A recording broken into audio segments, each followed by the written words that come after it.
അതായത് പരിശുദ്ധ കുർബാനയിൽ ബന്ധനവഴിയും വലിയ പൈശാചിക തിന്മകൾ, ഉപദ്രവങ്ങൾ, കുടുംബത്തെ അലട്ടുന്ന പാരമ്പര്യമായിട്ടുള്ള ചില കെട്ടുകൾ, എന്തു ചെയ്താലും പ്രയോജനമില്ലാത്ത ചില മേഖലകൾ, ഈ മേഖലകളെല്ലാം പരിശുദ്ധ കുർബാനയിലൂടെ വിട്ടുപോകും.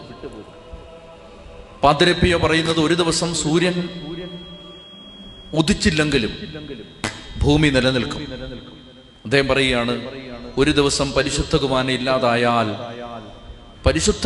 ഇല്ലാതായാൽ അന്ന് ലോകം അസ്തമിക്കും, ലോകം അവസാനിക്കും. അന്ത്യകാലത്തെക്കുറിച്ചുള്ള പ്രവചനങ്ങളിൽ ഒരു പ്രവചനം ഇങ്ങനെയാണ്: അന്ന് നിരന്തര ദഹനബലി നിർത്തലാക്കപ്പെടും. ബലി നിർത്തലാക്കപ്പെടുമ്പോഴാണ് പ്രിയപ്പെട്ടവരെ അന്ത്യകാഹളം മുഴങ്ങാൻ പോകുന്നത്.